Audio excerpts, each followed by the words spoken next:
Banjir di Kelurahan Wonorejo, Jalan Belimbing. Arus sungai meluap.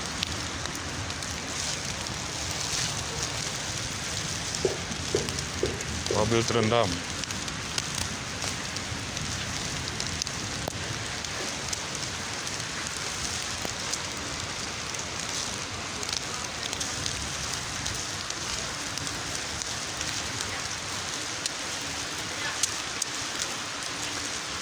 Ini kampungnya Ketua DPRD Kota Pekanbaru nih.